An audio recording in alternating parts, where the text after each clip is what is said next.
groups here. And the first group is thematic is governance. It's governance. And this is going to be the discussion. Yesterday papers have been delivered on governance. And we were all here. We believe almost everybody listened, and we had the contributions. It is that paper, that position today, we will be here to try to make more broad.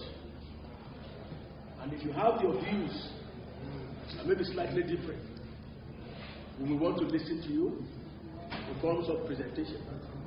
What we want here is key points as you express yourself, not a whole paper per se. And as you are doing that, the rapporteurs here and facilitators will be busy taking down major points.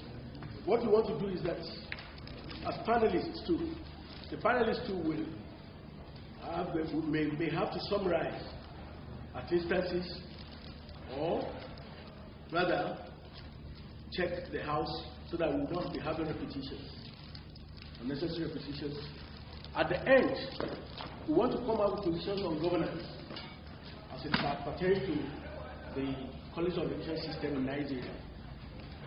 And when we do that, our major points are going to be summarized. And the intention of the union is, with all the syndicates, we are putting together as a paper, a working paper for government, for the union, and becomes a pointer at every point in time. We have issues for government, the areas of interests, and probably depth and strength, if any. So in this wise, I like to start with Professor Abdulkadir Said is a lead discussion. It is in the House. As he has put his, we may put our hands together for him. And, if it's not now, I'm sure the high table is so blessed that we can have people just standing for him. Alhaji Salim Koro is the chairman of this season and is in the House. We are blessed. Mr. L.R. Aremu, LB, sorry. LB Aremu, I think it was corrected yesterday. He's one of the panelists when we are discussing governance. These are seasoned administrators. And I want to say that Alhaji Salim Koro, retired as director, not personnel, establishment and personnel and establishment. It's now the management.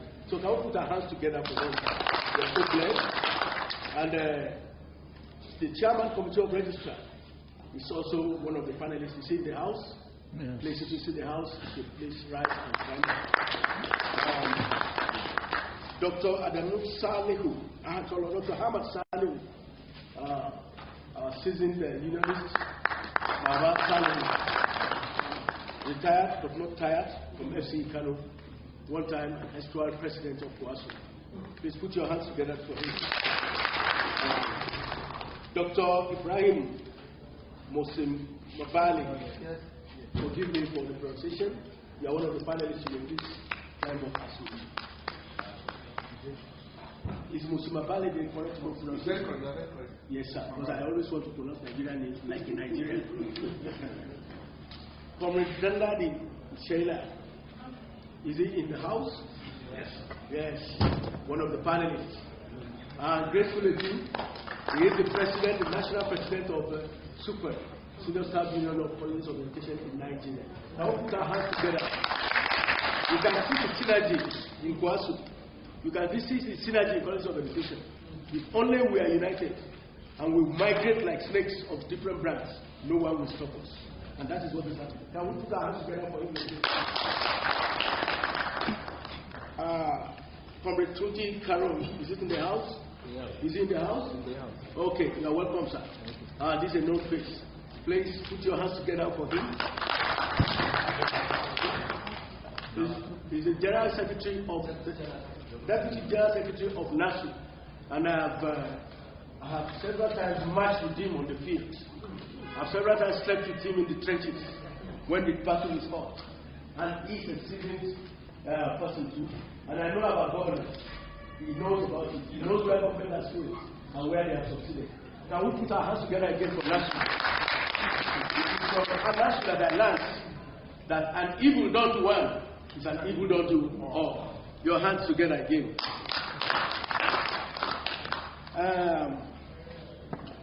The WIS, Rep, Women in College of Education.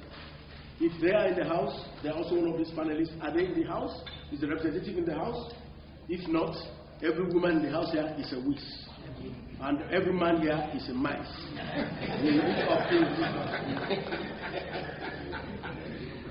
Last is president.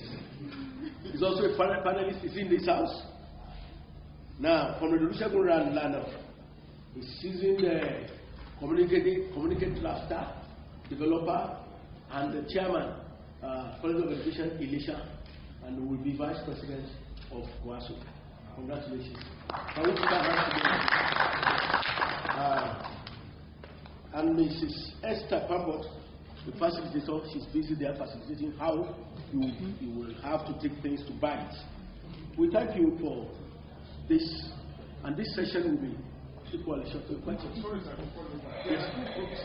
Yes, there are two groups. I will call the second group. I'll go to the second group immediately and tell you what the second group The second group which will take immediately after this, and we will beg the first group to please be patient. It will be an affront to walk out because your group has been taken. It will be unethical academically to say other contributions are not worthy of acquiring. So, this wise, the next theme is subscription, standard, and attrition. And we merge it with governance because it goes together. It's a policy. Subscription, and we thank God for the beautiful paper presented by Comrade Dr. Plenary, former provost. When I say provost, I provost here and there. He's in the house here, and he's going to chairman the occasion.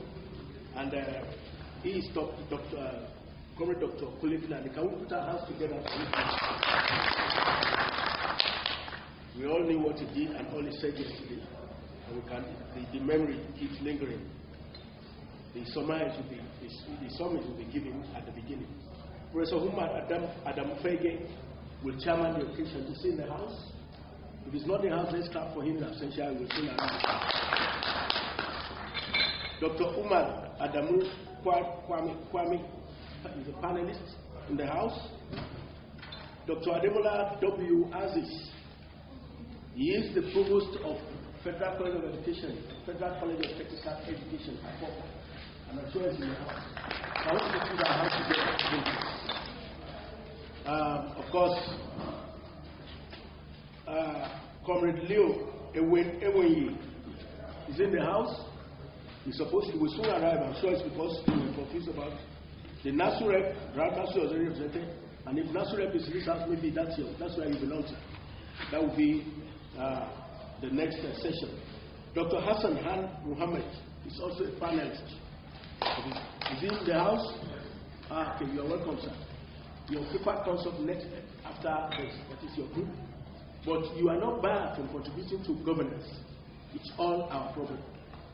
And God will solve it for us as we mentioned. Comrade M.I. Japa. Yes, sir. Okay, that will be your group.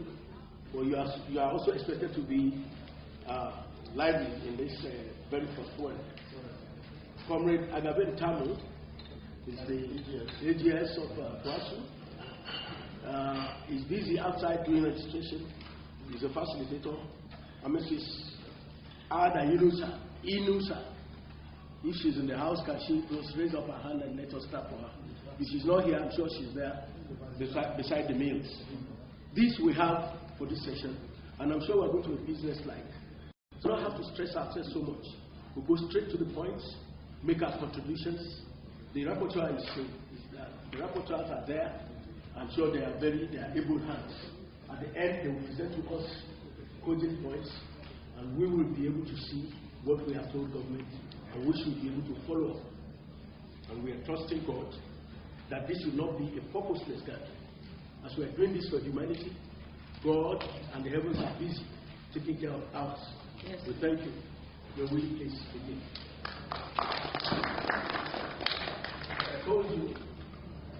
center of the paper is governance, like teachers which we are, and the great teacher he is. When we want to start a class, we tell us the previous knowledge, briefly. And from the previous knowledge, we build on what we think we know. Thank you.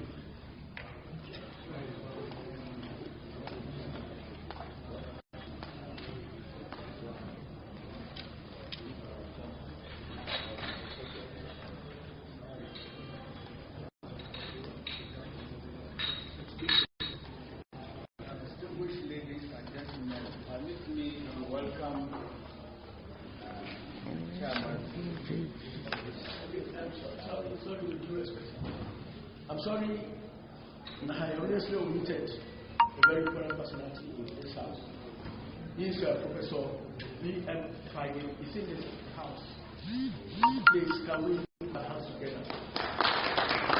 I want it to be louder so as to compensate for. You can please come and step up here, sir. I guess it's for this one and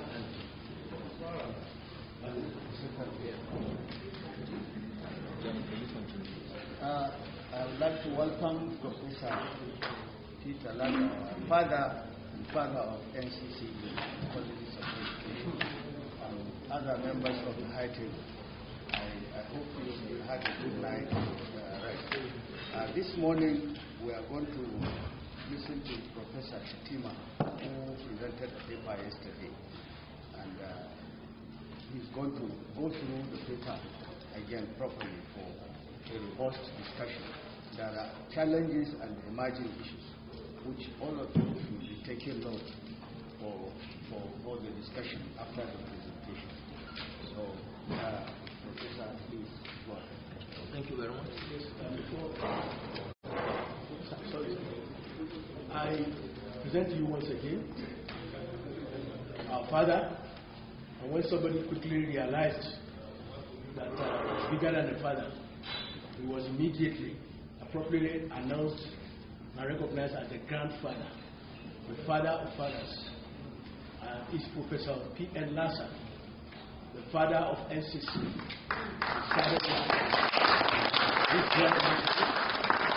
He's leading the house. And the chairman of the house are only assisting him. Once again, you are welcome, sir. Yes, sir. We have listened to some. Chairman, sir, and respected members of the high table, my colleague, fellow provosts, and those of us in the academia. Chairman, with your kind permission, I may like to sit so that I can now interact with my laptop. Thank you. May I humbly welcome each and every one of us once more to this sitting and respectively recap what we did discuss yesterday. We made the vivid presentation on the issue of issues in governance of colleges of education system in Nigeria and digressed into the key aspects as it affects our system. This morning, as we discuss it, is to briefly look at what transpired yesterday. I remember starting with appreciating my being here and to be with COEASU and all of us, and I haven't observed that 11 years ago the Committee of Provost was also going through the same version trying to address the issue, and this we actually did twice during our tenure, and we accompanied it with 3 retreats actually.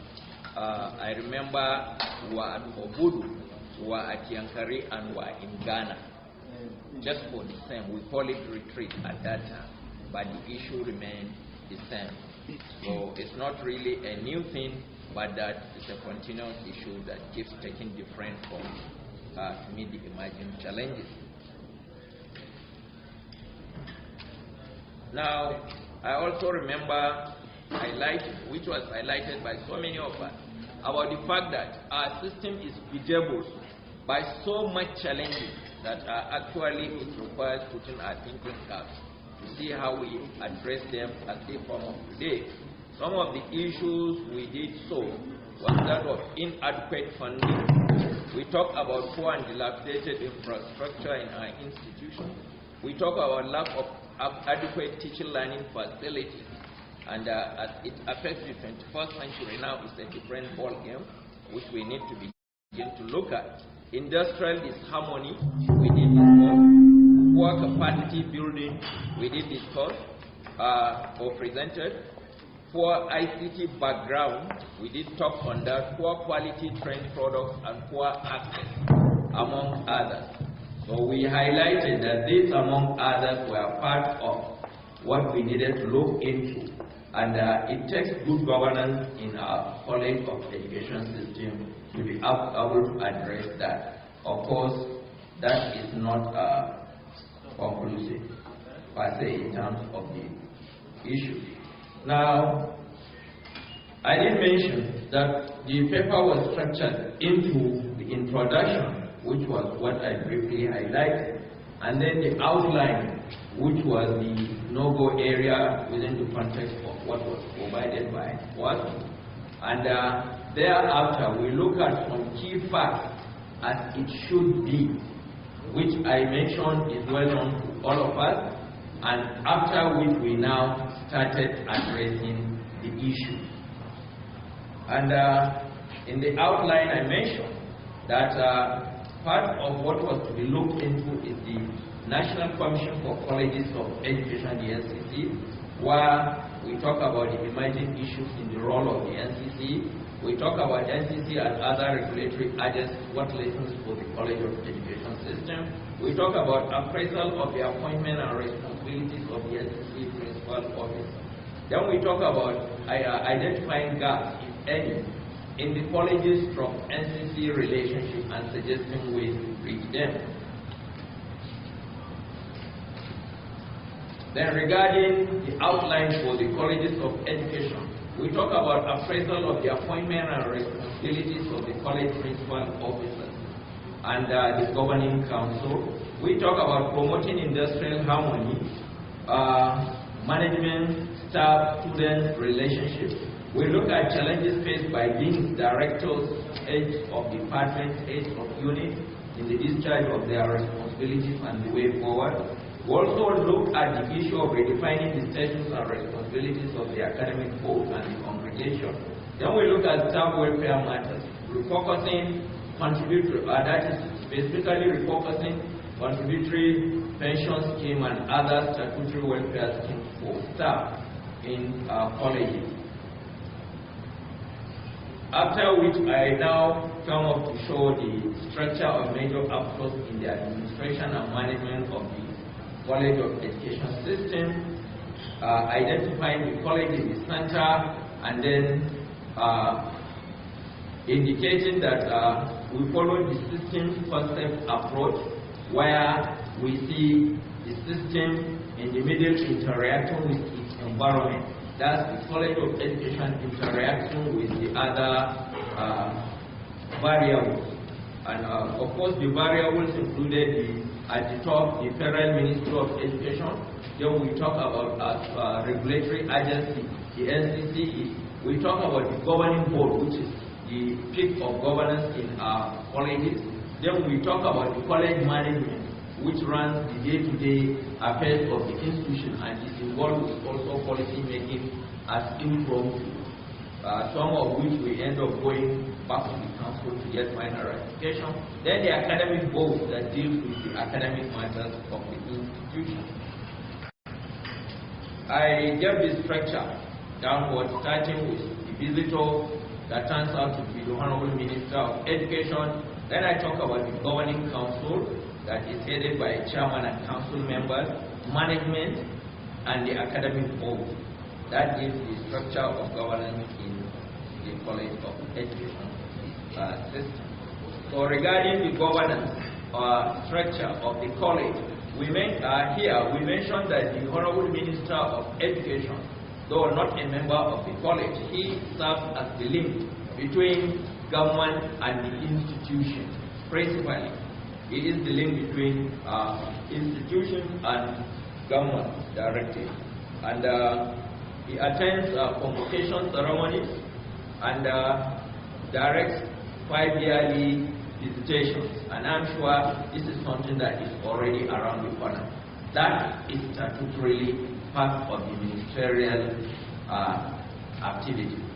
And that's exactly what they are doing. The visitation panel will be there to appraise us in the last 5 years what has transpired, whether we have been conforming to government guidelines on how our institutions should be run, and other recommendations and suggestions will come up so that it improves by formulating policies that will help us to run our colleges better.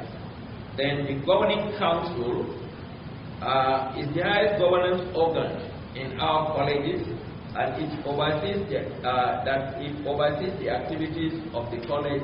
It comprises of chairman and council members. You will remember yesterday I was talking about conflict of function. Okay, the governing board is known to all of us. Maybe we're just recapping.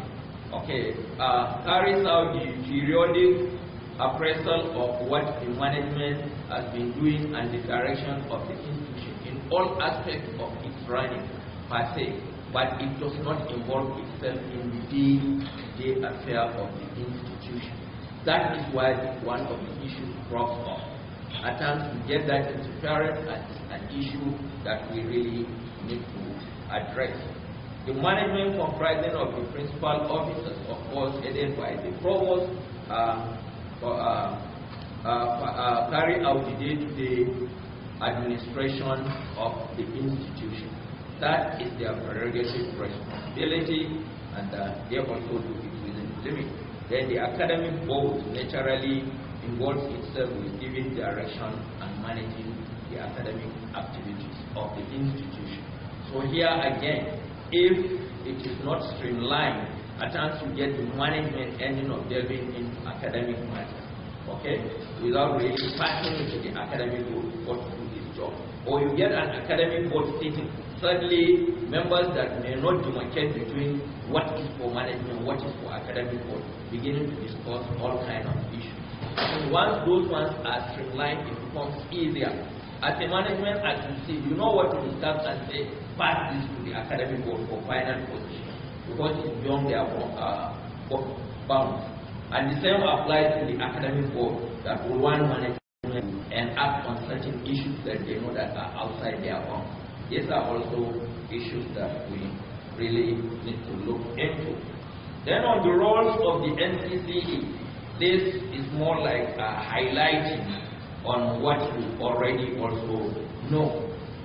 It was statutorily established by a decree, which was told yesterday, number 3 of January 1989, amended number 12, 1993. The functions included, among others, to make recommendations on the national policy necessary for the full development of teacher education and the training of teachers. Then the issue of lay down minimum standards for all programs of teacher education and accredit their certificates. Another academic award after obtaining their prior approval of the Honorable Minister of Education. We talk about approved guidelines setting out criteria for accreditation of all colleges of education in Nigeria to determine the qualified teachers needed, qualified teachers needs of Nigeria for the purpose of planning, facilities, and in particular prepare periodic master plans for the balanced and coordinated development of colleges of education. To inquire into and advise the federal government on the financial needs of the colleges to enable them meet the objectives of producing the trained qualified teachers of the country. All these are part of their own mandate. Receive block grants from the federal government and allocate them to colleges of education. This also is a contentious issue that has been part of the issue with relegated, not really allowing the Ncce to handle its statutory function. Act as the agency for channeling all external aid to colleges of education in Nigeria. That's another contentious issue. harmonize entry requirements and duration of courses at the colleges of education. This is fairly handled. Collate, analyze and publish relevant information related to teacher education in Nigeria. Advise on and take measures to improve immediate and long-term prospects of technical and business education teachers with respect to status and remuneration. Provide encouragement for women to enter a wide range of pre-vocational courses in technical education. Now, having looked at the proviso for the operation of the Ncce, what are the issues in question? We did discuss on that, and by way of recapping again, we highlighted that the Ncce over the years discharged its responsibility diligently, especially in the areas of accreditation and setting up of minimum standards. We also highlighted that due to emerging trends in education systems, especially in this 21st century, there exist challenges. Today, there is no uniformity in the interaction between the colleges and other agencies of government. That's the first issue we highlighted, simply because most of these agencies do not see the Ncce as the major interlink between or through which the colleges could be reached. Statutorily, Ncce should have been there as a regulatory agency to serve as interlink. But today, the relationship is such that most of these agencies bypass the Ncce and will go and relate directly with the colleges. Whereas that has its advantages, it also has its disadvantages to the system. So if we allow the system to flow as earlier designed, I think it will be better off and probably will achieve much more than we are doing by allowing things to go as hayway. Secondly, as a regulatory body, Ncce is supposed to be the only major interlink between the colleges, especially the SCE and other agencies of the federal government. So like the Federal Ministry of Education, Federal Ministry of Finance, the National Assembly, Office of the Accountant General of the Federation, Office of the Auditor General, etc. All these are directly relating with the colleges instead of coming through the Ncce.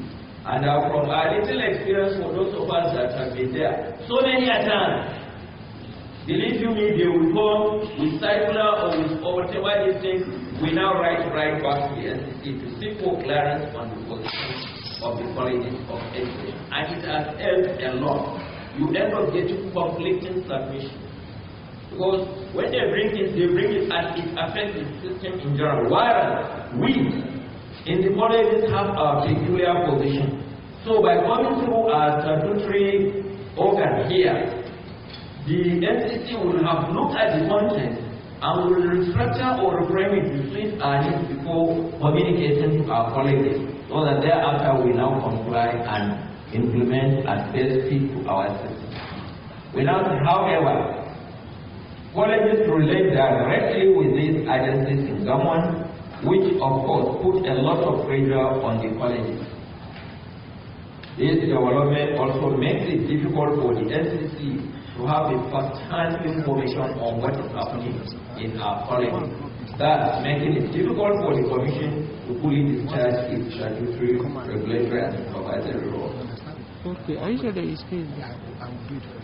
Now, Ncce in relation with other regulatory agencies.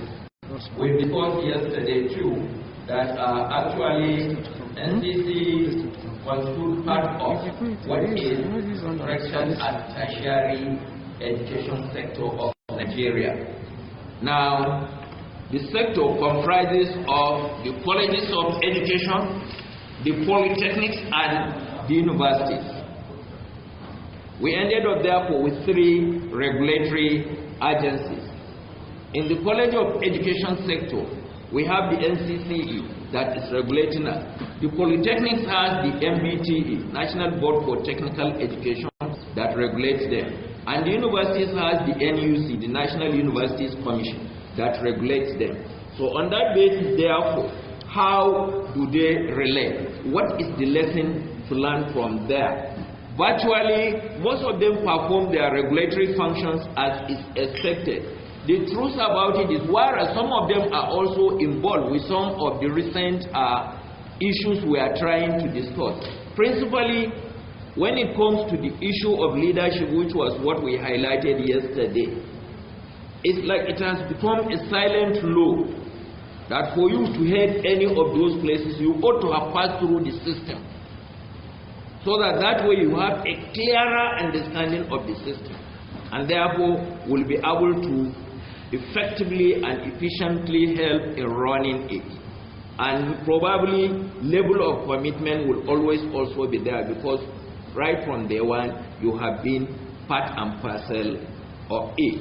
And so we gave the instance that for you to be the executive secretary of the NUC, you ought to have been a vice chancellor at one time. And the same applies with the MBTE. You ought to have been a rector at one time. So the Ncce is one of the issues we are trying to suggest, that for greater efficiency and effectiveness in the future, there may be the need to look into the matter, so that you are able to get outstanding, probably provosts that might have performed creditably and can handle the affects regulatory body to also be involved in handling its matters. And the other aspect we noted is we are not that much involved in the membership of certain statutory committees and or organs. Probably because, like some of us were crying yesterday, we have somehow been seen upon to be docile. At times, the issues on teacher education as it affects Ncce is taken for granted. And so you find some of these statutory committees, like we observe the TED fund committees that normally engage the other regulatory agencies like the NUC and the MBT, hardly involves membership from the Ncce, and that should not be so. So I think this is one of the areas that we also need to look into. As it affects us, the sector should always be involved as part of the tertiary education sector in Nigeria. Now, what about the colleges Ncce relationship? Here, we said the relationship between the colleges and the Ncce has been very cordial, especially in the aspect of accreditation. That is superb. And I made mention yesterday, take it or leave it, we are more sanitized in accreditation than the 2 other sectors. And for that matter, I know what I'm saying.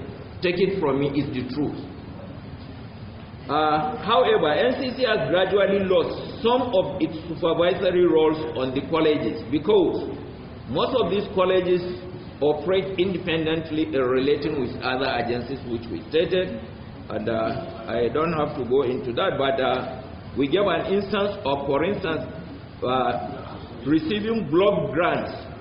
The Ncce statutorily has the responsibility of receiving block grants from the federal government and allocating them to the colleges of education per se. When we know what is to come to us as a sector, it's the responsibility of the Ncce to sit and look at the colleges' presentation to it based on our needs per se regarding the budgetary provision, for them to allocate to the institutions what should be their entitlement for that budgetary year. And however, this responsibility of the Ncce had diminished over time. Hence, Ncce finds it very difficult to have full control in regulating the activities of the colleges.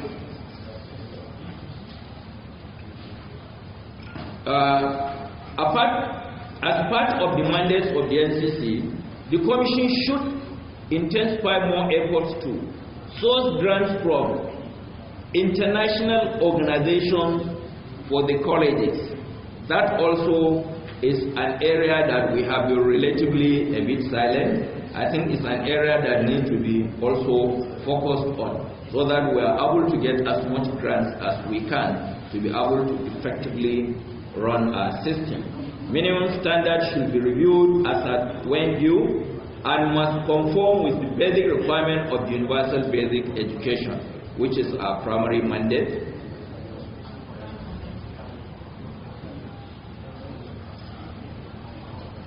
There should be a centralized virtual platform for all the colleges of education for e-administration, online teaching, learning, and other related interactions. This we suggest Ncce can liaise with the TED Fund for a possible way out. Here again, the caveat is the fact that I made mention yesterday, today teaching and learning has become digitalized. Teaching and learning today is technology driven, and so we need to start right from here. We need to coordinate ourselves. For instance, today we are on this IPPIS. Some years back, we'll come to the Ncce to get the approval of what we go and pay. Okay? We prepare our payment vouchers or whatever from our institutions, mandate and everything, and we make the payment from there, isn't it? But today it has become centralized, and the approval is given wherever you may be. If the provost is involved in it, whether it's in Nigeria, whether it's in the UK or in the US or in China, once the payment has been made ready, it's just for you to give the final approval. And it goes through the process stage by stage before even the coming of the IPPS per se, that finally centralized it. When we were on the, what was it again before the IPPS? Sorry? GIPMIS. When we were on GIPMIS, you remember what was happening. Some of us could have been outside the country. There was time when we were in the US. I remember some of us were busy handling that. I think Plenary was one of them. I was always seeing him doing this, interacting so that, you know, the transactions of the school, you are doing it online. The coordination, the whatever, on daily basis. And today, where are we? We use the Zoom structure or interface now to see that something like this, that's what somebody was asking yesterday. Why do we have to come here physically to the meeting? We could have equally done it virtually. Or we could have had at least a kind of blend. Whereas, even as we are doing it here, others who might have been elsewhere will have hooked in to join us and even contribute. The least we could have done is to go into streaming. When I saw something like this, I am of the view that probably we are being streamed, maybe through some of the YouTube, or it could have been Facebook or any, so that live as we are doing these things now, every member can have access to what we are doing, even if you are not able to contribute like we do in Zoom. That is the 21st century. Even in Nigeria today, the Executive Council will sit virtually. Then what prevents the quality of education system from beginning to work along that line? We are already into an era that taking or leaving is part and parcel of you. If you remain analog today, it only goes to show to the extent of which how redundant or insolent or maybe ineffective we are. But we must be there. Let as it may be, we must be there. The earlier we take off now, the better. That's the essence of this setting. And that's part of the recommendation we are given to you here. So while we talk about funding, lies with the TED Fund. That's why it is there to intervene. And I'm sure with people like our Professor Oboro there, the foresight will always be before you even come. I'm sure he will have it ready for us. We just need to initiate. So still we said it is also among the statutory role of the Ncce to inquire into and advise the federal government on the financial needs of the colleges to enable them meet the objective of producing the trained, qualified teachers of the country. However, today, colleges operate directly with agencies like the Federal Ministry of Finance, Budget Office, and Office of the Accountant General without necessarily that is linking up through the Ncce. So again, relegating part of their functions to the dustbin. Now, what about regarding the appointment and responsibilities of the governing council? We have stated that members of the governing council are appointed by the federal government for a 3-year term. The tenure of the last governing council we mentioned expired or ended in May 2020, so it's almost a year now as it stands. Policy issues requiring the attention of the governing council remain at standstill in all the federal colleges of education since May 2020. So issues, for instance, including staff promotion inclusive. Now, what we are advocating here is there is need for this back-to-back appointment. You will have noted that precisely what happened in most of our other institutions. Even if it lasts now, before the next meeting of council, a new council will have been appointed so that your governance activities will continue to flow without heat. Okay? Not a new council coming to take backlog of activities that should have been handled after the previous council. So the delay is what we are now running away from as an issue that it should be attended to. When you know that a governing council is about to expire its tenure, arrangements should have been made to begin to get a new governing council ready. As this one's tenure terminates, the new one is immediately inaugurated. That's what we are recommending here. And of course, here we would want to suggest, please do not remain docile as a system. Like the Ncce should statutorily be able to inform government like 3 or 6 months before the expiration period of the council. That way you are initiating for government to know this is what is coming up, and from there we'll pick up to ensure that they begin to act on it.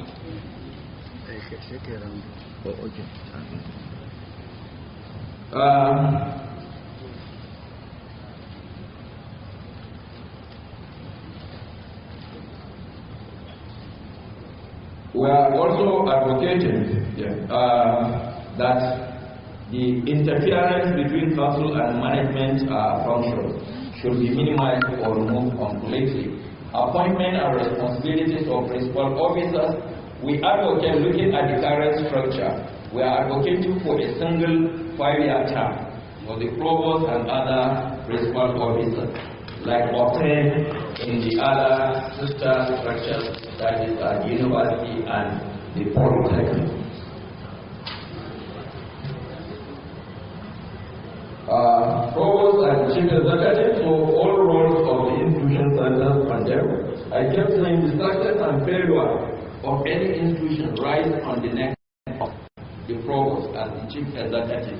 When you look at it from a system perspective, the provost is at the center of affairs. He is the head of the management. He is the head of the academic board. He is an active member of the council. And so none will function without him. The FME will always look at him as the accounting officer. The Ncce will always relate with him as the accounting officer. Governing board will always relate with him as the accounting officer. Staff will end up coming to him directly or indirectly. What starts from head of unit, through head of department, through whatever, ends up on his table for his final approval. The students, either through the Dean Student Affairs or through whatever, will still, or through their head of department dean, will still end up reaching to him for final positioning.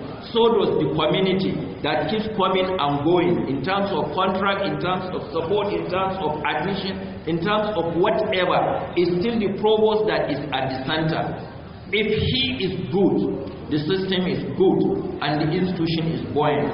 If he is not, the reverse will be the case. And so we said, in appointing a provost, looking at the 21st century challenge, we came up with trilogy competencies that should be looked into. First of all, he must be a professional teacher. First, in the pedagogy, then in whatever domain he specializes on or area of specialization. Then we look at his administrative know-how, both professionally and those who will learn through imitation, as we say. And we look at the ICT literacy. It's a new factor that must have to be incorporated into bringing a chief executive. I've just explained to you how we have gone digital in virtually everything we do. Now it remains like online teaching and learning.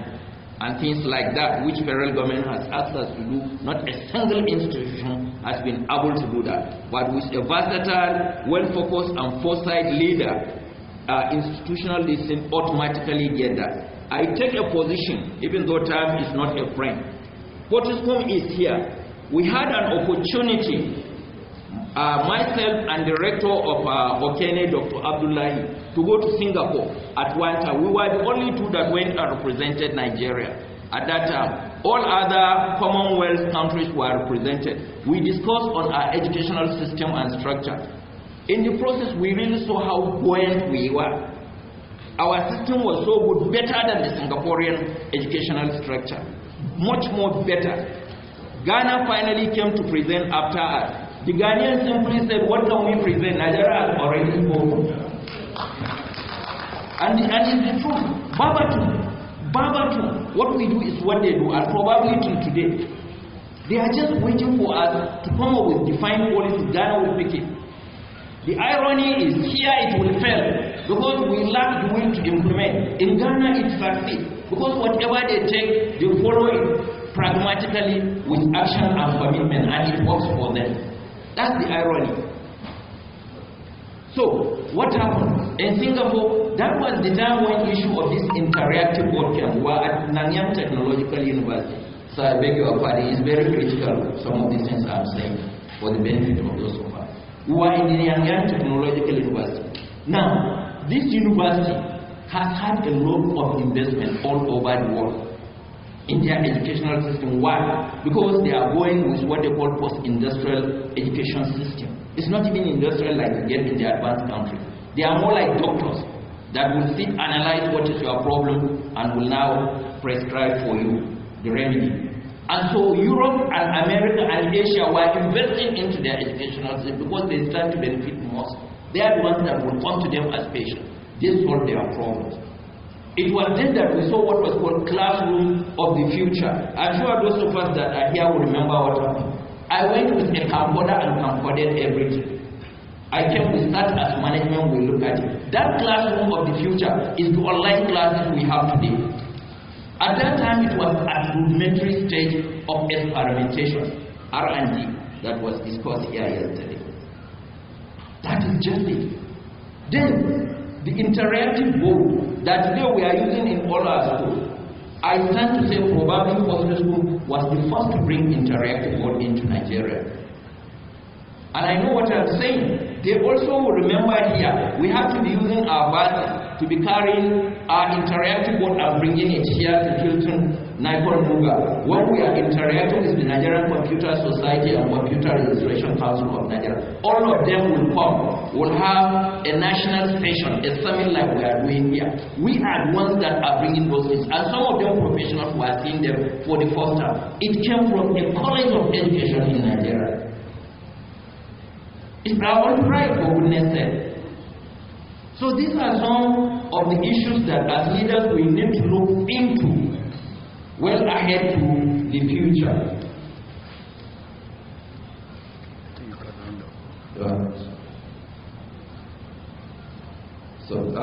Promoting industrial harmony, we have already stated we need to continue to put heads together between the management and union, which we are happy to see that is effectively taking place, but we are all partners in progress. And we need to be having periodic meetings between the management and union so that you can always communicate and remove the communication gap. We talk about transparency and teamwork spirit among us, and the management should be involving the union, especially the leadership, in the management of the institution, especially through the committee system. Now, challenges by them, we may mention key is the fact that today things end up coming through election. And unfortunately, there are times when not always ready, when you end up bringing in people that are not that qualified or not the best candidate, and it creates problems. And some will prioritize following other interests and serving as traitor group. So staff welfare, we said let's effectively take care of contributory pension scheme, highlight the members, encourage them to go into voluntary contribution, and more access for staff regarding their savings, and that is all retirement, where at 5% that is access to them should be expanded, maybe to something like 50%, and then try to manage the remaining 50 for them, rather than giving them at less than 5, they cannot take the rest for life. Okay, so in conclusion, I concluded that the economic development of any nation depends on what we regard as knowledge-based economy today, and that the knowledge economy is based also on quality education, as it implies knowledge. And what's more, quality education certainly cannot be obtained without getting quality teachers. So that is required for us to reposition the policies of education for improved performance, efficiency, and effectiveness. Good governance therefore can only be provided through a purposeful leadership, and that centers on the leader himself or herself. Thank you very much for listening. We invited the professor, and all he has done, like he tries to painlessly deliver the paper. And that has given those who were not here the privilege of getting to know what happened yesterday, or better than those who were here. The commission of the chairman, the modus operandi now is going to slightly change. How? The rapporteur were attentive, the rapporteur section were very attentive while he was doing. So they will assist us in raising questions. So as to direct the House, we'll just be going and we'll taper towards the decision rather than having to raise a question at the end and raise another question at the beginning. They have already progressed the issue so that we'll be able to conclude in good time and buy time for the next session. That is it, sir. Yes. So that the chairman, like, is trying to expatiate, that we'll take a topic and discuss. And we take the rapporteur session takes out a major outcome of that aspect. Yes, sir. Discuss. The floor too will have a stance while we don't take her. Then at a point in time we will have to stop there. We'll go to the next one. And quickly we will exhaust the issues raised, if not all the cogent ones. Thank you, sir.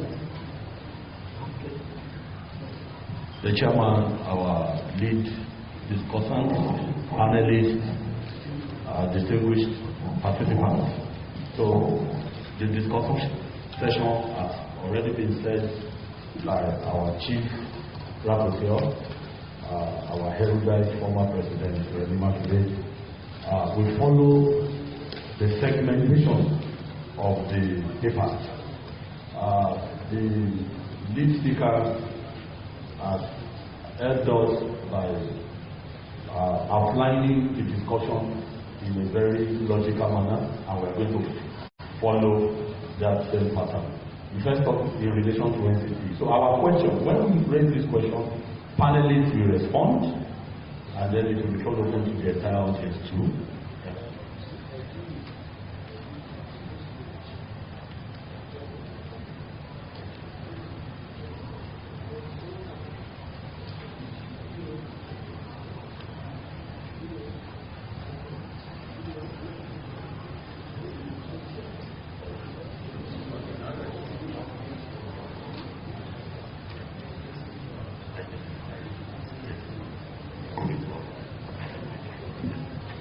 Thank you very much. So the chairman is going to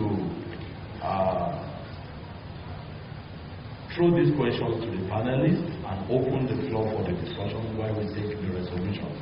The first question on the Ncce relation with agencies of government is the problem has been identified, namely the fact that most agencies bypass the Ncce in releasing directly with the colleges.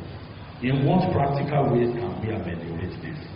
In what specific ways can we solve this problem? And still on Ncce, perhaps we take Ncce first and and exhaust our questions on NCC. The discussant has told us that for universities,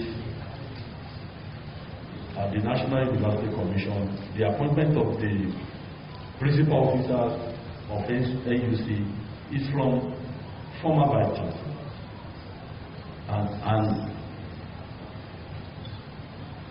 And for polytechnics,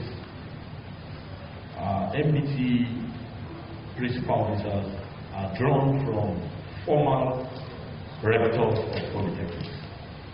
How do we achieve this same ideal in appointing former provosts or those who have passed through the College of Education system as principal officers of Ncce? And lastly, on Ncce,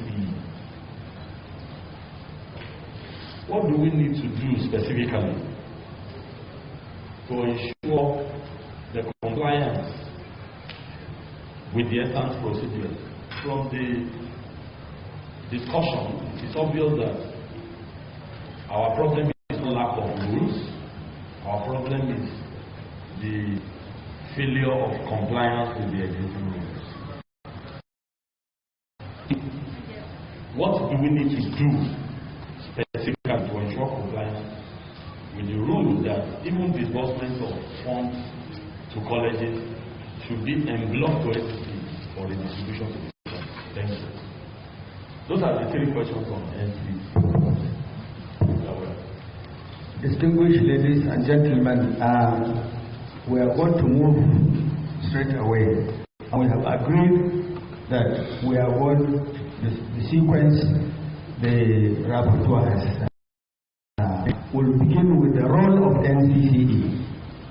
The role of Ncce, like he mentioned, for example, by passing, the presenter, Professor Shetima, has mentioned instances where institution bypass Ncce, when Ncce is a regulatory body, and it is mandatory for them to go through the Ncce so that there will be compliance and there will be uniformity in the discharge of our responsibility. Ncce is also the appointment of principal officers from the provost. The presenter has given us instances of universities and polytechnics. So what do we need to do?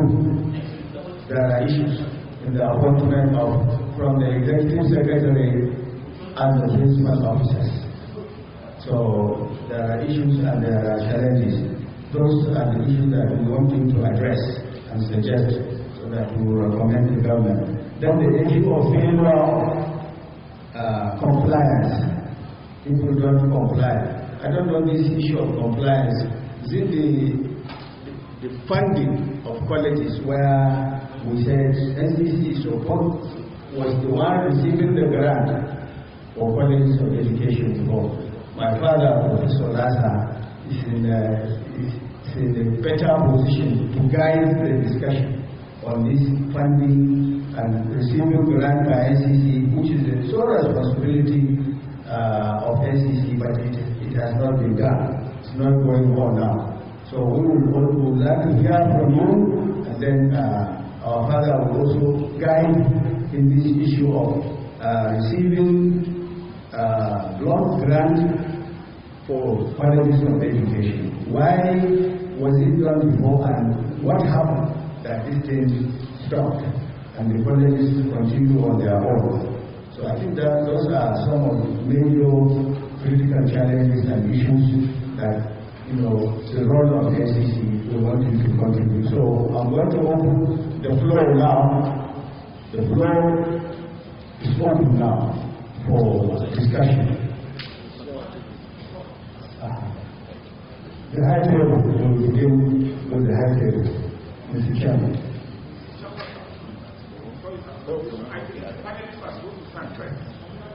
Yes, Okay, that is, and that's why it's starting from the item. Okay. Take the microphone.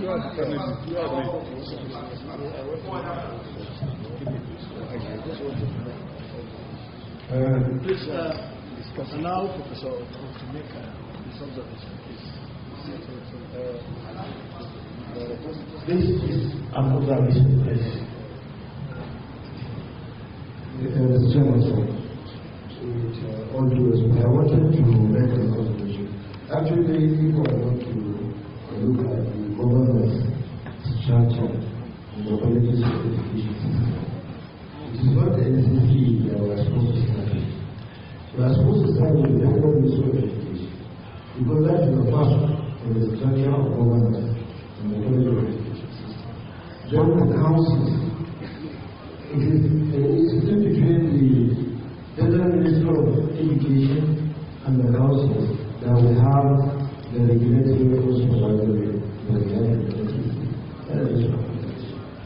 then there is a different role the Federal Ministry of Education should play in the governance of the college of education. For instance, the issue was visitation. Visitation is supposed to be done every 5 years to all colleges of education. And it is Federal Ministry of Education that is responsible for the Minister of Education.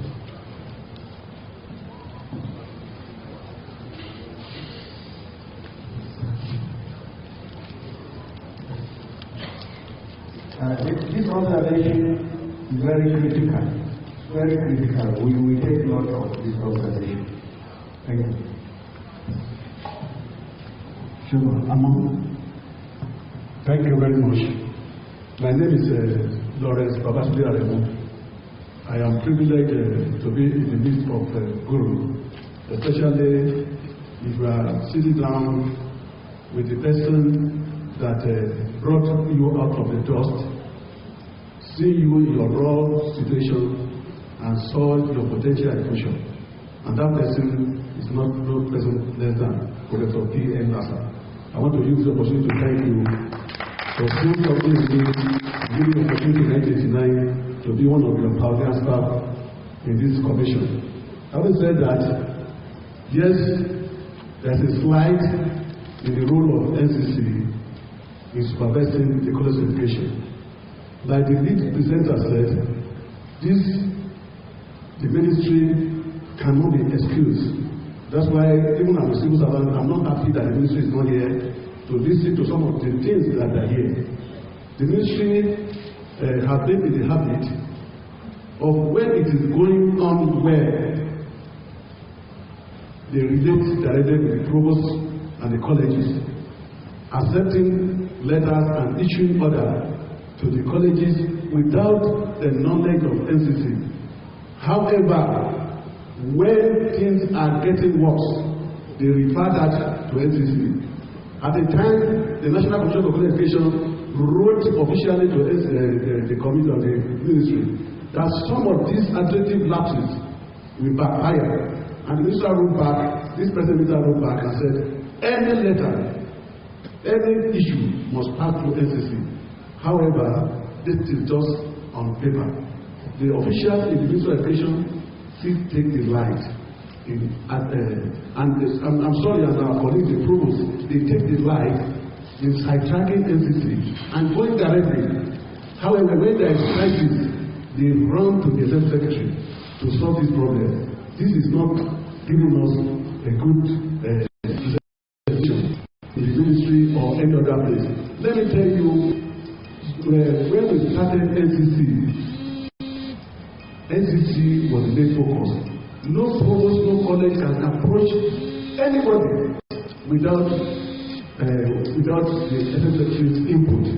As a matter of fact, because the Executive Secretary is the one that is taking their issues are solved as quickly as possible. Now, if there is no input in any issue, and I'm sorry to say, some of our provosts, our principal officers have lost their position because of bypassing the input of Executive Secretary of Ncce. One is currently going on now. So I will not say more than that, but let me just say that It is the duty of Ncce to supervise the college education in every aspect, and this is the extant rule. On the issue, like my former director said, the issue of funding, government caused this by saying that they are going to release funds directly to the colleges. Professor Kabiru has highlighted the way it was done before. We have parameter, and it's still there is a book published on that, on how funds should be distributed to college education, to college education. But all this one is not done. It all started by us canvassing that we want our funds to be released directly to us. It was the head of the institution that dropped it and said we want the fund to be released to them directly.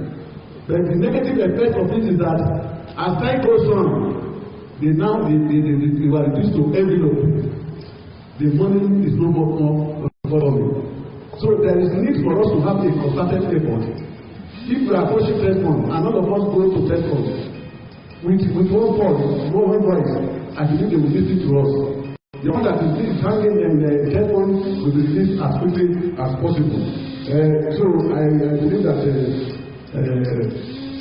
on this aspect,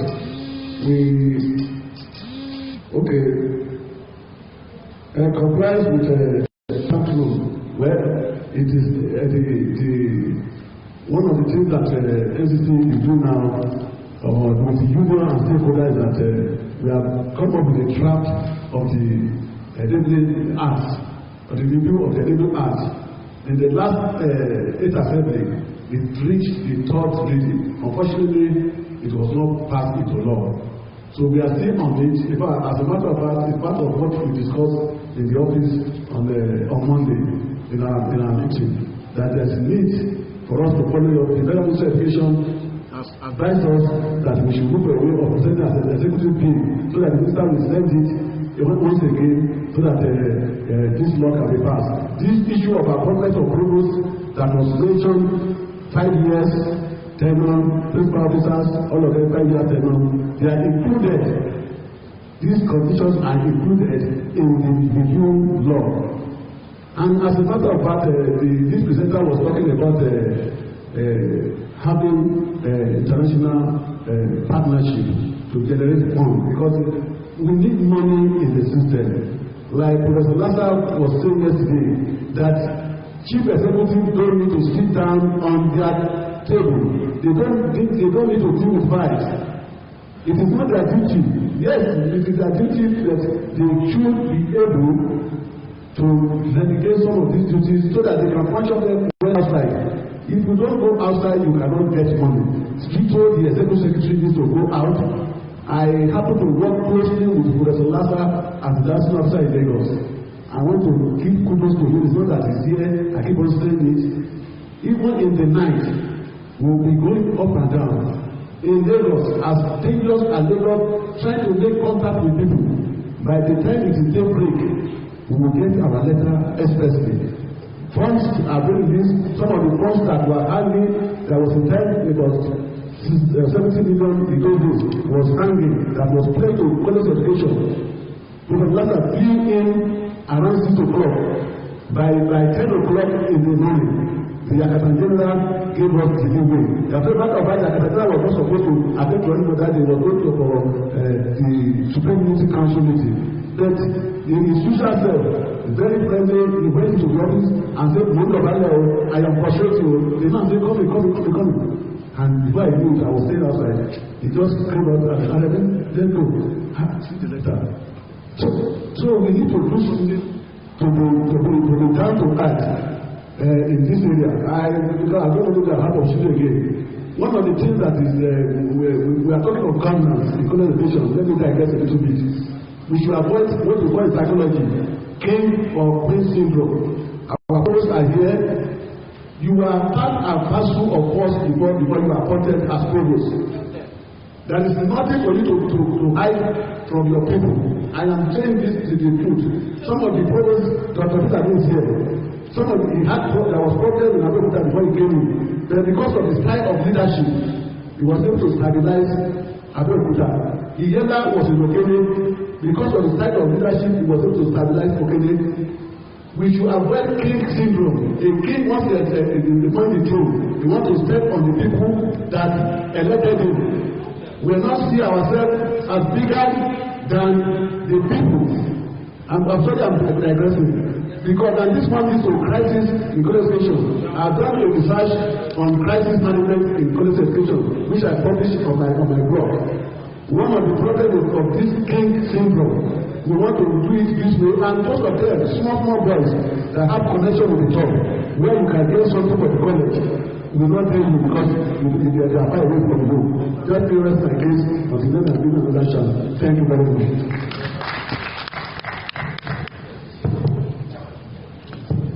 I am sorry, let me just say one or two.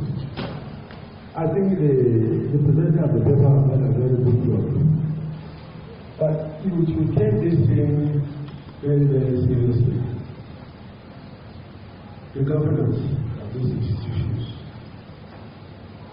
Listen, the politician will come to you in the various colleges of education that I can go and give you money, I can give you money. But if they give you money, they will tell you what project you are going to do. And then the project is not coordinated to the planning of the university. Ncce is supposed to have the planning of how projects are going to develop. You should have that in the Ncce planning of the project. And then, because you cannot, if you build a web project, if it's not coordinated, it's not linked, it cannot be used until you have X, Y, and Z. It doesn't work. So let it fit into the planning of Ncce. And again, you have a law. You've got to be very strong with this. There's a law establishing Ncce and colleges of education. You should follow it. Let me tell you, according to the National Assembly for Budget Expression, I tell you, just work on those here. We are lucky enough. We are very across the Ministry of Finance. If Minister of Finance have already prepared your budget and put it to them, if it is very little to remove from your own, only thing they will do is that they are going to add their own private thing to add to it. But let things start from the root. That's what we are doing. And governance is very, very important. You know, remember, if you are not strong enough, the Ministry of Education wanted to want to remove you from here, to take up this secretariat. You are taking to this thing until the year told me that you have to be very bold and firm. Provided you are not looking something from them, you stand on your foot. They cannot do it. We are all Nigerians. Nobody is more than better than others. Even if somebody is a minister or whatever it is, all things follow rules and regulations. You have to fight your this thing. Governors, be very firm, not be weak. And do your homework very well. Before you go to see anybody, do your homework very well. Get your stuff and get your staff to be up and doing, get your staff, link with your staff. That's how you cannot do it alone. You cannot do it alone. No matter what you are saying, you have connection with this, you cannot do it alone. You have to get your staff.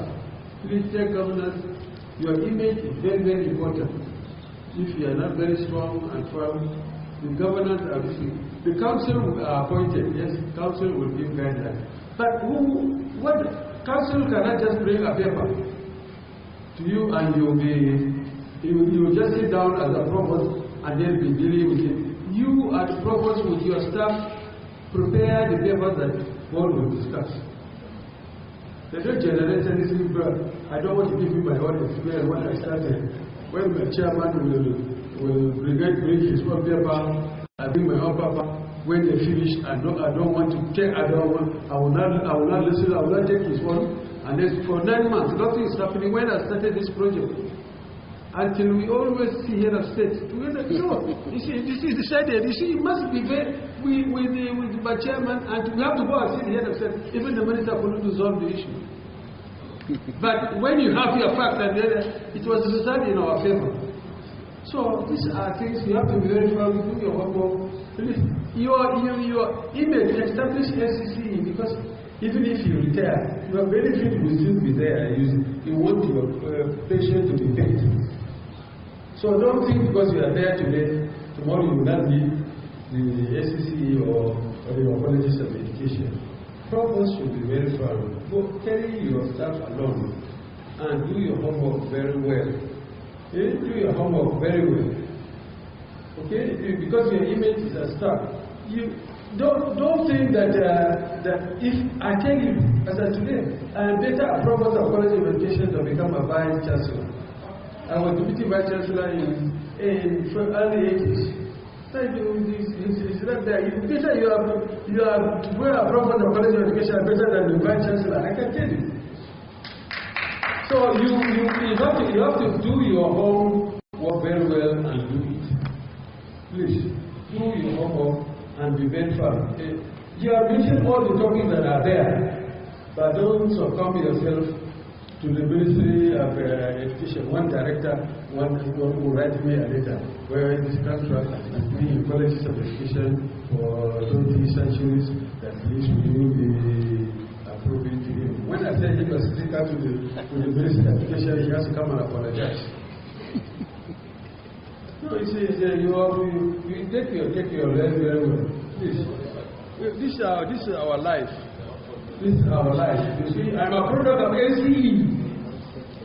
In early 1963. So we have early first generation. And that doesn't mean that I cannot grow. You can grow. In our time, Ncce man cannot go to university. There's no way you go to university. Please, be firm, be firm, be firm. We have the panelists, from henceforth, I have the permission of the chairman to tell you that we have just 12 minutes to go, and we will not take more than 2 minutes from every comments, contributions, and whatever. So speak to the point, please. Thank you very much, Abdul Karim Bello Norbe, Chairman Conference of Registrars of Colleges of Education. Yes, I know the 12 minutes will not start with me because the announcement is just made now. We are told to go straight to the point. I want to begin with the Ncce issue. First and foremost, let's look at how do we streamline circulars that are coming from other ministries, Accountant General, Federal Ministry of Education, and what have you. I can give you an example of during this COVID-19, a lot of circulars were coming out from those places. When we contact Ncce to hear their clarification, they are not even aware of the circular. It means the circulars are just emanating from either Federal Ministry of Education, Head of Service, directly to the colleges without falling through Ncce, so that they will look at it, interpret it, before they will not communicate to colleges of education.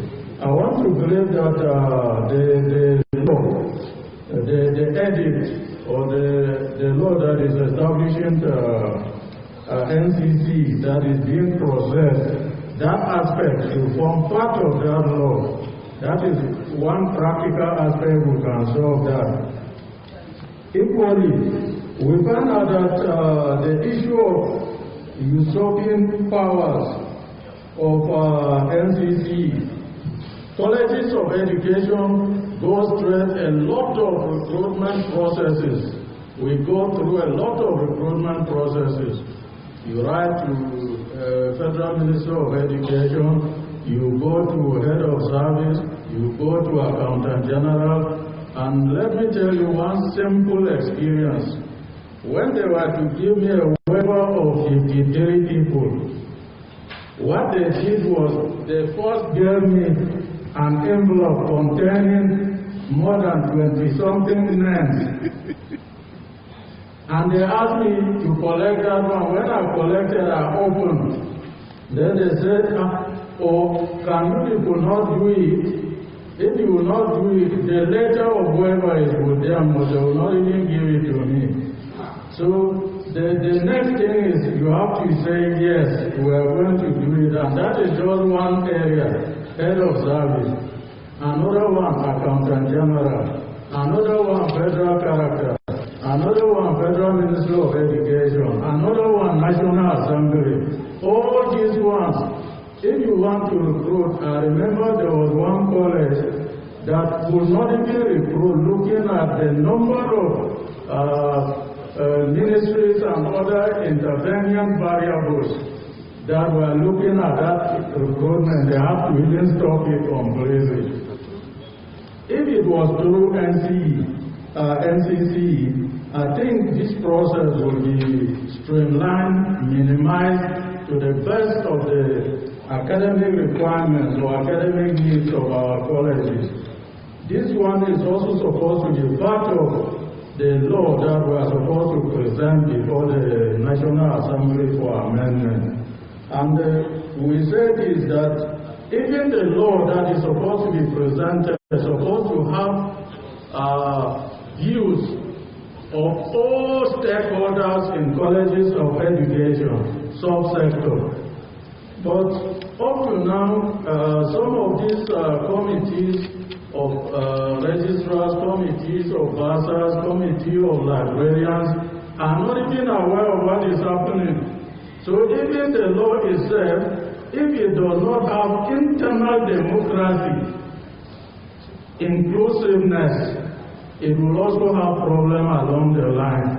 So practically, we are supposed to involve all these people so that we come up with a law. I think we have talked about how to achieve appointment of provost or as peers, which is, we are told that is inside that law. Then we go to the next aspect. The aspect of streamlining or ensuring compliance with existing rules. First and foremost, we find out that the existing rules is what is being reviewed now. Equally, we have our internal rules and regulations, that is the conditions and schemes of service of colleges of education in Nigeria.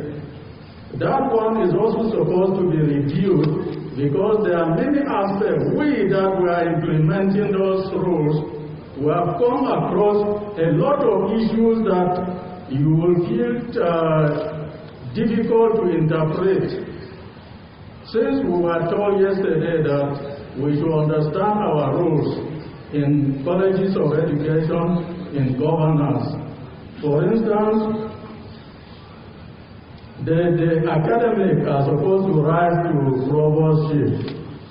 And we are also told in that role that the registry are supposed to interpret the laws, the rules and regulations. If we appreciate that they are supposed to interpret, then they are supposed to be part of the process so that they will give you practical experience on how those rules are supposed to be reviewed. The other aspect, I think, is the aspect that was touched by my provost, the aspect of visitation. Since we are just starting from Ncce, we supposed to have started with the Federal Ministry of Education, look at issue of visitation, look at issues of needs assessment, and see how these issues can be done so that they contribute to the academic development of our area. Thank you.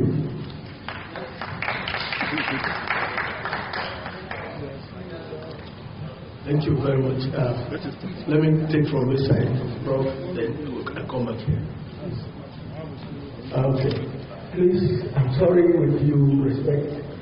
The last speaker, even after mentioning the chairman, when we into it, well, the chairman of the Committee of Registrars, he spoke on behalf of every registrar, taking 2 minutes from every college.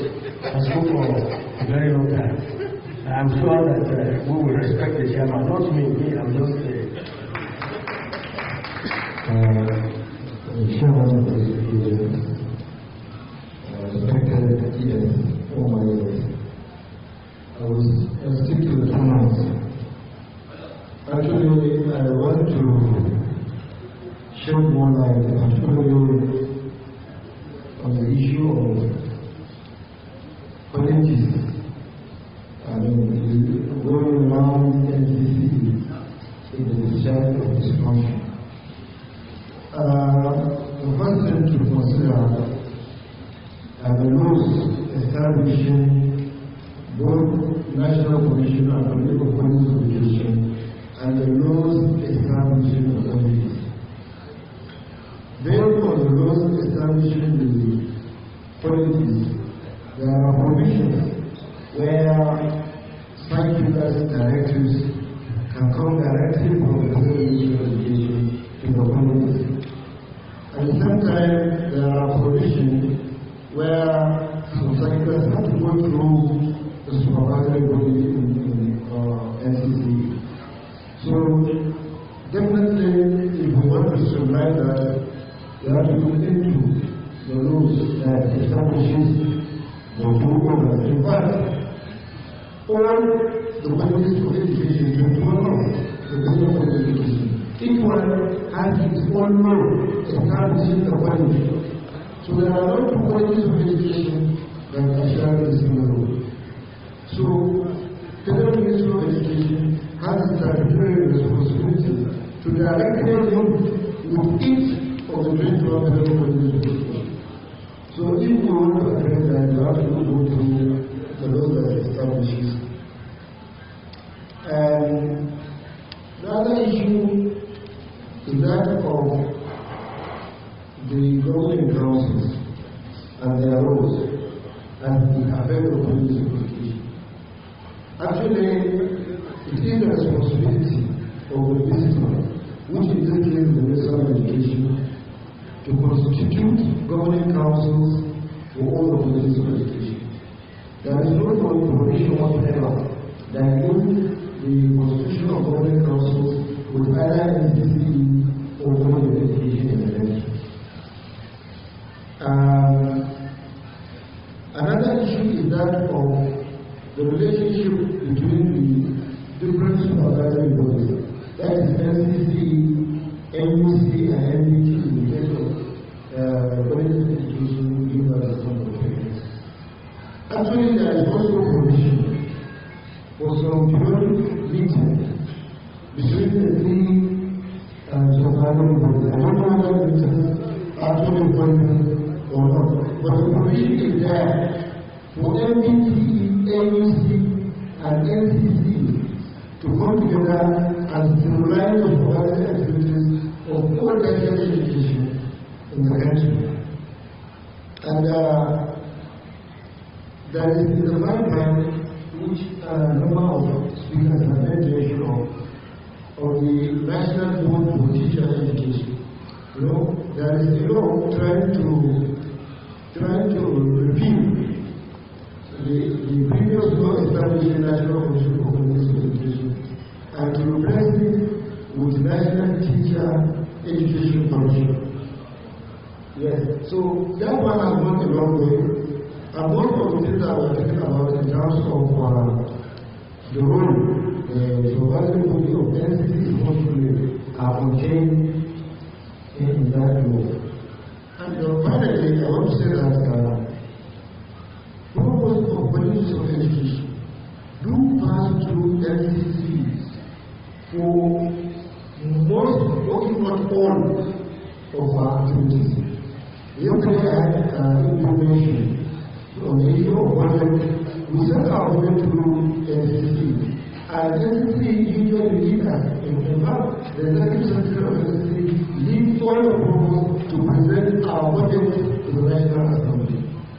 So also Ncce lead us to defend our audited reports to the National Assembly. And in fact, most, if not all, circulars from the Ministry of Education come through Ncce. appointments of provost is always through LCP. So it may not be as, it is not as really presented actually. Still the relationship, the supervisory relationship between LCP and boundaries of education is still being upheld. Provost always channel all the activities through the ES of the commission. I have been the chairman of the commission of the federal government, and throughout my tenure on the chairman, I have never been time when we went directly to the Ministry of Education, not through the National Commission for Education.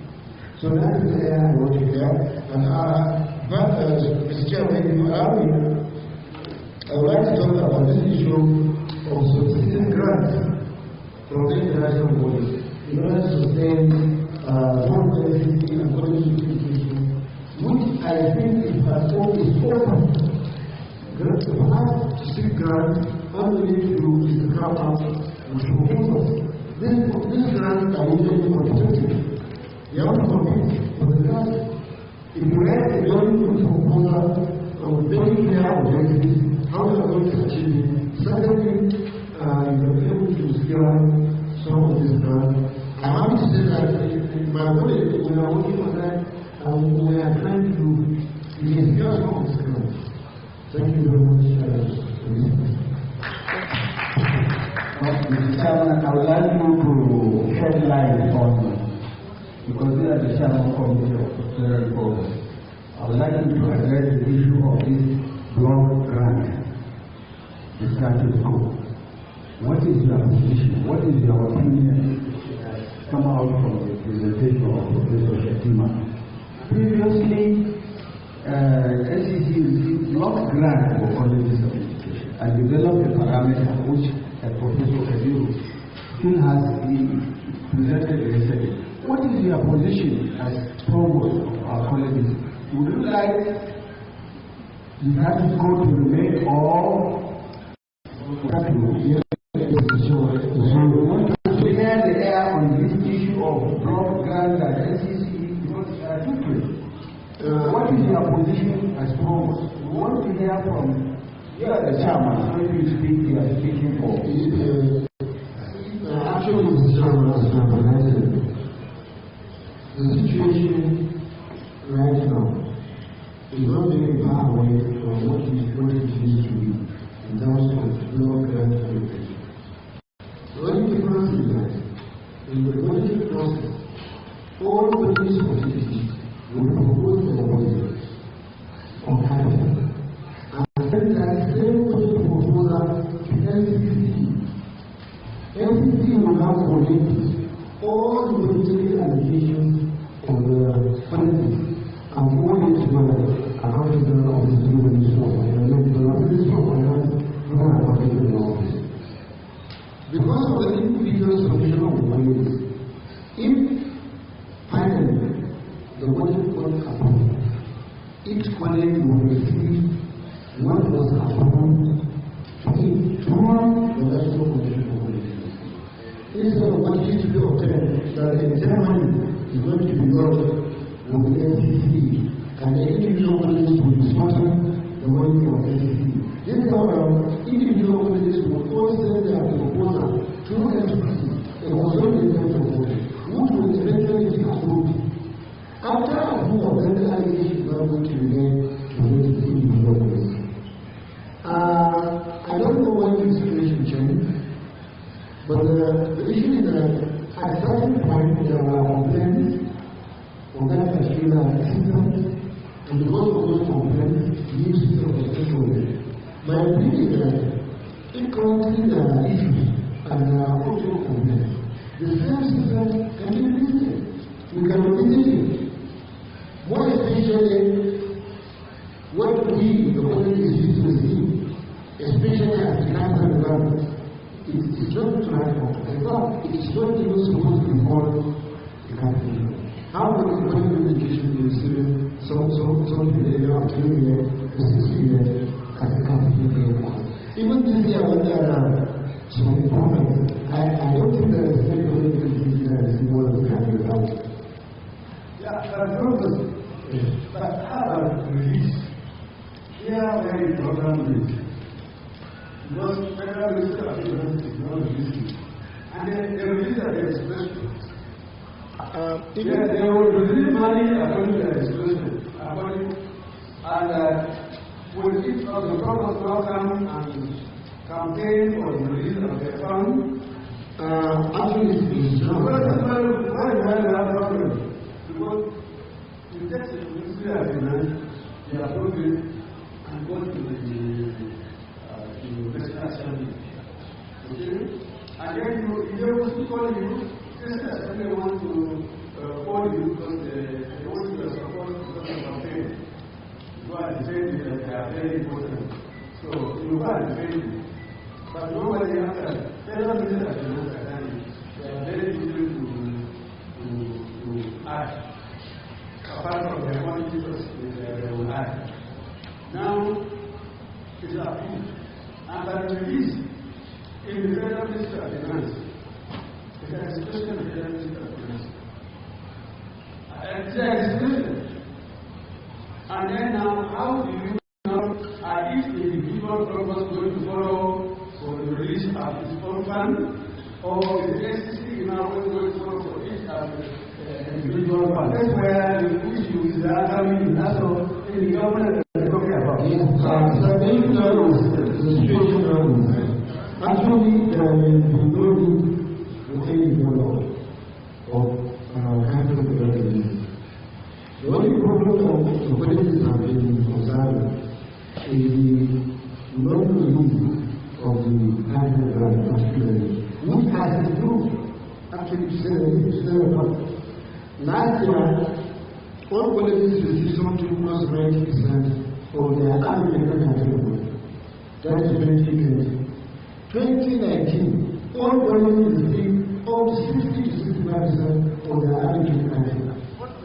60 as of 2019, which is supposed to be an improvement over 2015, which around 50% was released, 2016 about 20-25%, 2017 30%. So actually, so far there has been some improvement in the release of capital allocation to public schools, at least from last year, that's 2020.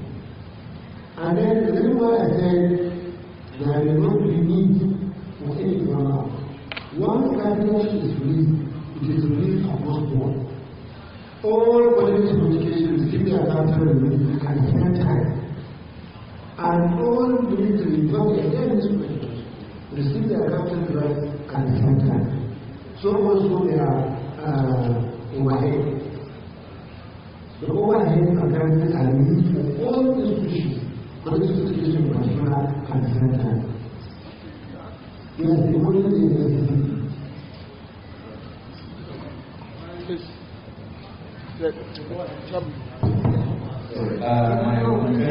I'm having to okay, maybe I can look on into the things I've said before.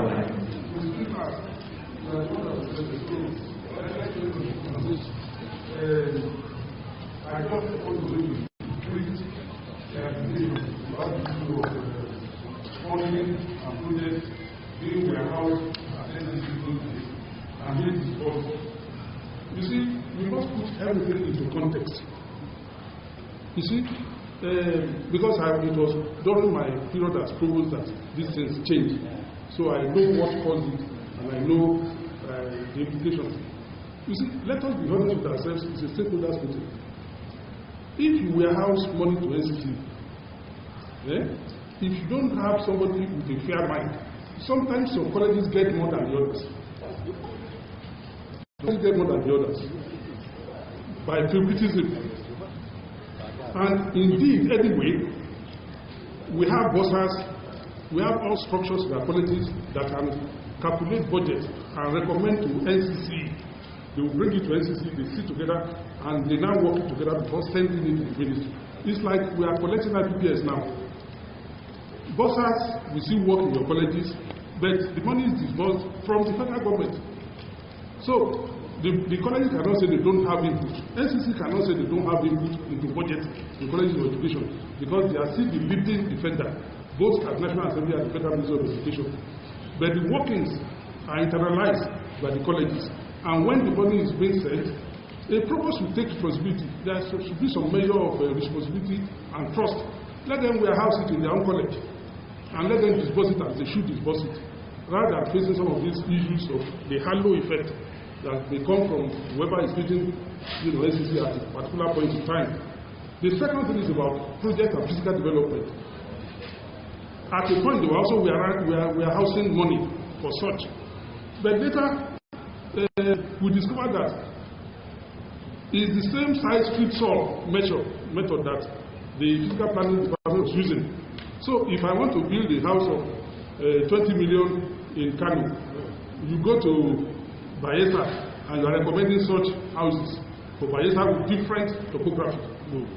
But the design is the same. You see, you still carry the Ncce along by submitting all your documents to them and asking the relevant department to oversee. So for me, I don't see anything wrong in colleges collecting money directly, so far they pass through Ncce in budgetary planning. Thank you, sir. I'm sorry that all these are late, but actually you cannot, as an Ncce, you cannot just go and just give a project to a college in rivers, like the one you do in Kano. It cannot happen. It's not a UBA. There should be physical planning in that college of education, and the provost should have the responsibility for designing of that, saying that this project, and the topography of that place should be used in designing specifically for specific areas, so the topography is different. We should not be doing something like when, after building a college of education, Zaria, that was first in the north. Then Kano now came in from Ohio, and they had to build the building in Ohio in the college of education, Kano, as if it is in where the snow is there, and everything is become as snow. It would not happen. It shouldn't happen. It shouldn't happen. That's why we are saying governance has to be concurrent with everybody coming along. It's not sitting down there. If there is money specifically meant for Akoka, that money should go to Akoka. Akoka should know that this money that is good, properly appropriated and given, especially the physical development that we give you right from the beginning. It is there specifically for you, but it's monitoring makes that the projects are planning and executed according to coordination of the places. I'm sorry that this thing is something like that. It shouldn't happen. I just observe that the parents have used up more than the 12 minutes. And in democracy, that means the floors will have their own share of 12 minutes in court. However, we know what it is. It's supposed to be a final dispute. Money doubling. We know what happens. I know yesterday, those were moving by name to the National Assembly to go and readdress issues of the audit. I know that provosts go back after going as a group to go and ensure that the better budget and faster one is approved for them. And I know that what we seek is a protection. When snakes of different brands, including earthworm, land to move in group, no one will hurt them. So we may address the regularities. And the commission, as a moderating body, knows the terrain. It's not the capital not to know the terrain. But by the time you expose yourself, already the National Assembly is prime on each post. And they're asking, from each post, rather than asking from one source. Okay. Thank you so much, Mr. Chairman, sir. I want to sincerely appreciate you for the privilege given to me. Most of the earlier speakers spoke in their capacities as either chief executives or former chief executives, and I want to speak on the side of the union. My name is Comrade Ali Shaliza, President of SOCOM. I think if my vote was right, what we are trying to look at is the practical ways to ameliorate this problem. Practical ways. And we've been sounding so much academic. We have not looked at the practical ways. That is my worry here. One, to be straightforward, there's no doubting the fact that powers of Ncce have been watered down by FME, colleges, and other government agencies. Why did it happen? Ncce relegated our power to the background. That is not a simple answer.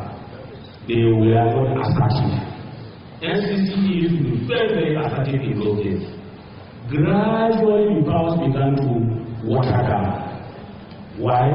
Corruption came in, favoritism came in, nepotism came in, and therefore they couldn't be assertive as they used to be in those good old days when the life of our grandfather was there. I'm not criticizing any other person that came after him. That is not what I'm saying. But it is a general problem in this country that corruption is a bane to any progress in this country. And so Ncce cannot be isolated from that. What is the way forward on that? The way forward, as far as I have looked at, is one, that Ncce should refer to the act establishing, to the powers in the act establishing it. It's very clear. I want to digress a little from the position of the Chairman Committee of Federal Provost with respect to the powers as contained in the act establishing colleges of education and that establishing Ncce. There is no conflicting interest there. We have critically looked at the two acts. Throughout last year, myself or Grima, we were part of the committee that reviewed the process for the amendment of the act establishing Federal Colleges of Education and act establishing Ncce. And we saw the issues there that ordinarily would have been problems. But to be very honest, if Ncce can go back to its pride of place, get her powers back, cleanse herself from corrupt tendencies, and be assertive. The Ncce has the power to write FME, like my elder brother here has rightly pointed out. Because we have noted that, we have told the minister separately, so we are not comfortable with the way ministry is taking over the responsibilities of Ncce. We have told them a different one.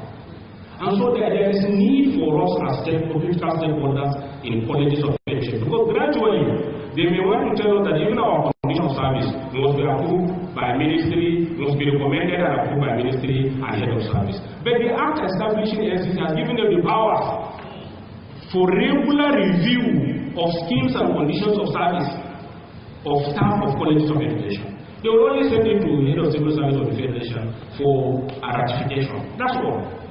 But the powers have been watered down. Ministry will tell you, don't do this, don't do that. They don't have that powers as far as the act establishing Ncce is concerned. So the matter rests with the Ncce. That is the truth about that.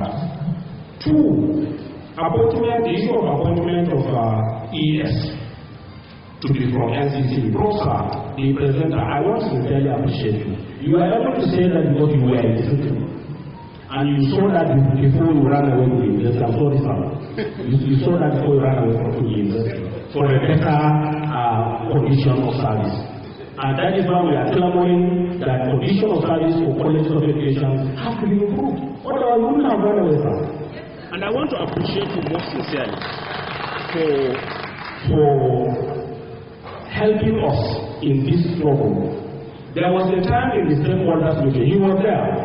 And we made a presentation, he was there. It's no longer something that is hidden. And we said, sir, we are not saying you are not doing very well, you are doing very well. But we are no longer interested in the appointment of ESs from universities to head this commission. We have said that clearly. We have said that clearly. Somebody asked me to apologize. I said there is no need apologizing because that is the truth about it. If you go to universities, there are ESs from the university. You go to MBTE, there are ESs from polytechnics. Why is our own different? Why? Why are they looking down on us? That is a question to be answered by all of us here. Are we not having very good former provost? The provost of Ncce, the provost of Kwantagora, the provost of Imdepa, provost of Yola, the provost of Oyo Special, they are from the university and they are doing very well. If today they finish their tenure, because they know the system now very well, and they are appointed, we won't say no. We won't say no because they now know the system. Just like we've been clamoring for the appointment of our chief lecturers as provosts from within. We have more than qualified chief lecturers from within to be provost. Why bringing it from outside somewhere else? Why? These are issues that need to be addressed by this body. Because this summit should be a summit that it is a once-for-all solution to colleges of education in this country. And we shouldn't be seeing it as an academic exercise. We should see it as an exercise that we must all be willing, ready, and sincere in making sacrifices to ensuring that the recommendations therein are implemented to the latter. That is the only way forward. 3, we have been dwelling so much on federal colleges of education here. I have not had anybody speak about state college. And as a unionist, my concern is more in the state colleges than in the federal college of education. Because where there is brazen impunity, where there is abuse of powers, is in the state colleges, not in the federal colleges. I have visited all state colleges in this country, and I have seen that the management and administration of state colleges of education are an eyesore. Some of the provosts barely beg to run their colleges. What are we doing? Some of the colleges merely beg to run their colleges. And what are we doing about it? We shouldn't be talking about federal colleges alone, honestly. I work in a federal college because I work with Federal College of Education, Technical Bombay. And I'm always proud to tell you, my provost is doing wonders in that college. See him there, very young man. My mate, my age mate, very young man. He's doing wonders in that college because he has little support from FEDFOR and from federal capital allocations. Yesterday I was telling us that I was for a conference, and I was made to understand that that college is operating on zero allocation from government. My sister from Ncce is there. My elder brother from Hong is here, and so many of them are like that. Nothing in those state colleges. We have written severally to government to give state colleges pilotage, bailout funds. Let state colleges have bailout funds. I would want us to please include in the repertoire, including that there must be bailout funds for state colleges of education to bail them out of the state of decay in infrastructure in those colleges. There is need for us to go to that extent. Secondly, still on the state colleges, state governors and commissioners of education and special advisors on education barely take the day-to-day running of the college as our presenter was making observation with respect to responsibilities of governing councils in running federal colleges. For federal colleges, we've been able to suppress it to a certain extent, that they don't run day-to-day running of the colleges for us, except for a provost that wills to do that. Please, sirs, should a council chairman want to run the day-to-day affairs of your college, report to us, the union, because we know you cannot talk. But we can talk. It is not there in the act establishing colleges. It is not there in the conditions of their appointment. But sometimes when they come, they will tell you, how are you? Why did you travel without seeking permission? A council, yes. I've heard that the council chairman was asking a registrar or not even a provost, why did you travel without seeking my permission? The man has an office in that college. Say, sir, things are not done like that. Things are not done like that. So please, there is need for us to look inward with respect to need of state colleges of education, especially as it affects implementation of schemes and conditions of service for state colleges of education. Most state colleges of education, as I'm speaking to you today, I'm not even talking about the non-teaching staff, even the teaching staff, some of them have refused to implement 65 years retirement age, even for some teaching staff in state colleges of education. That is an abuse. That is an abuse. So I would want to look at that critically. The way forward in trying to resolve the solutions of good governance in state college, as far as I am concerned, is to ensure that Ncce lives up to her responsibility by ensuring that it links accreditation requirement to the implementation, sacrosanct implementation indeed, of the schemes and conditions of service for workers in colleges of state colleges of education.